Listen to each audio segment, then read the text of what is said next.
আসসালামু আলাইকুম, সবাইকে স্বাগতম বিদেশ বিশ্ববিদ্যালয় ভর্তি কোচিং এর আজকের যে সাজেস্টিভ ক্লাসে। আমি মূলত আজকে আলোচনা করব তোমাদের সাথে আমাদের এই কোর্স প্ল্যানে, মানে চট্টগ্রাম বিশ্ববিদ্যালয়ের বিবিএ ভর্তি পরীক্ষা কিভাবে আমি প্রবলেম সলভিং স্কিলটা তোমরা গুছিয়ে কিভাবে প্রিপারেশন নিবা সেই দিক থেকে আজকে আমি আলোচনা করব তোমাদেরকে একদম খুব সংক্ষেপে কিভাবে আমরা প্রিপারেশনটা গুছিয়ে নিব এবং কিভাবে আমরা প্রত্যেকে কি করব এবং টপিকগুলো কিভাবে বুঝাবো সেই বিষয়ে আমি তোমাদের সঙ্গে আজকে ক্লাসে কথা বলবো। শুরুতে আমি প্রবলেম সলভিং স্কিল বলতে আসলে কি বোঝায়, কোন কোন টপিকগুলোকে প্রবলেম সলভিং স্কিলের মধ্যে পড়ে সেগুলো তোমাদের জন্য আগে শুনতে আমি নিয়ে আসছি। এই যে আমি টোটাল 11টা লেকচার প্ল্যান, এই যে দেখো টোটাল 11টা লেকচার প্ল্যানে আমি প্রবলেম সলভিং স্কিলের প্রত্যেকটা টপিক নিয়ে আসছি এবং গতবারের প্রশ্ন অ্যানালাইসিস করে দেখবা এখানে বিভিন্ন অধ্যায় থেকে প্রশ্নগুলো আসছে। কোন অধ্যায় থেকে যেমন শতকরা থেকে 2টা আসছে, লাভপতি থেকে 2টা আসছে, এই যে তোমার গড় থেকে 2টা আসছে, এভাবেই প্রশ্নগুলো আসছে।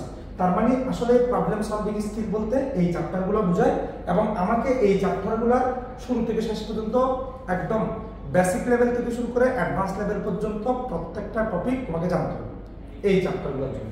হ্যাঁ, এখন তাহলে প্রশ্ন দাঁড়ালো, ভাই আপনি তো আমাদেরকে চ্যাপ্টার সিলেক্ট করে দিলেন, এখন এই চ্যাপ্টারের কি কি পড়তে হবে এবং ইনস্ট্রুমেন্টগুলো আমরা কোথায় পাবো পড়ার জন্য, এখন প্রশ্ন হচ্ছে এটা। আচ্ছা, তাহলে এই চ্যাপ্টারের উপর এই যে এই 11টা লেকচারের উপর বেস করে আমাদের বিটেসে 11টা লেকচারের উপর বেস করে কোর্সটা চালানো হবে প্রবলেম সলভিং স্কিলটা। এখন প্রথম লেকচারে আমরা রাখছি হচ্ছে সংখ্যা পদ্ধতি। এখন এই সংখ্যা পদ্ধতিটা আমরা কিভাবে সাজিয়েছি, সংখ্যা পদ্ধতিতে আমরা সাজিয়েছি শুরুতে আমরা সংখ্যা পদ্ধতির বেসিক জিনিসগুলো, মানে আসলে প্রবলেম সলভিং স্কিলের সংখ্যা পদ্ধতিতে বেসিক জিনিস কি কি লাগবে সেগুলো আমরা প্রথমে আলোচনা করছি।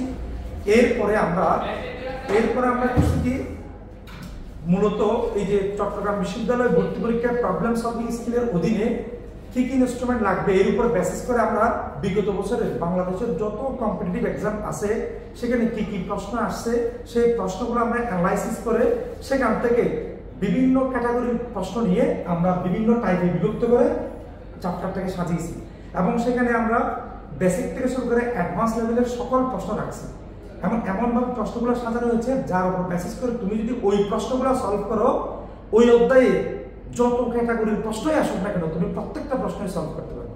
তাহলে আমার ফাইনাল কথা হচ্ছে এখানে তুমি যদি এই চ্যাপ্টারে আমাদের যে একটা অধ্যায়ের যে টাইপগুলো আছে প্রত্যেকটা টাইপের প্রবলেমগুলো যদি তুমি প্র্যাকটিসের মাধ্যমে তুমি যদি মনে রাখতে পারো তাহলে ওই অধ্যায়ের যতই প্রশ্ন আসুক না কেন, যেভাবেই প্রশ্ন আসুক না কেন, প্রত্যেকটা প্রশ্ন তুমি উত্তর করতে পারবে। আচ্ছা, এটাই হচ্ছে কথা।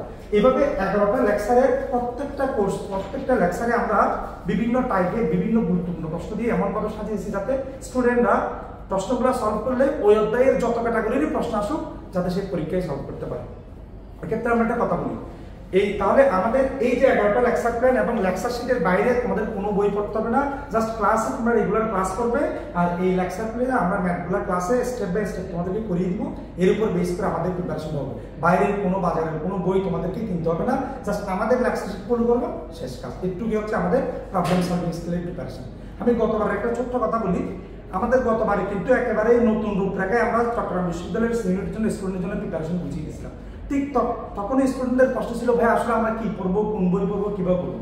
আমরা জাস্ট স্টুডেন্টদেরকে একটা ইনস্ট্রাকশন দিয়েছিলাম, তোমরা আমাদের লেকচার শিট ফলো করবা, আমরাই যা প্রবলেম সলভ করবো ক্লাসে জাস্ট ওগুলাই করবা, বাইরের কিছুই করতে হবে না। জাস্ট ওরা আমাদের গাইডলাইন ফলো করছিল। মাশাআল্লাহ, আমরা চট্টগ্রাম বিশ্ববিদ্যালয়ের সিনিয়রের 320টা সিটের মধ্যে 120+ স্টুডেন্ট আমরা চান্স পেয়েছি আমাদের বিদেশ বিশ্ববিদ্যালয়ে ভর্তি হয়েছি। তাহলে আশা করি সবাই বুঝতে পারছো আমরা এই 11টা লেকচার প্ল্যানের মধ্যে প্রত্যেকটা অধ্যায় ভিত্তিক ক্লাসে যা প্রবলেম পড়াবো এবং আমাদের শিটেই যা থাকবে সেগুলাই সলভ করলে তোমাদের জন্য প্রিপারেশনটা একদম ফুলফিল হয়ে যাবে। ওকে, সবাইকে ধন্যবাদ। আসসালামু আলাইকুম।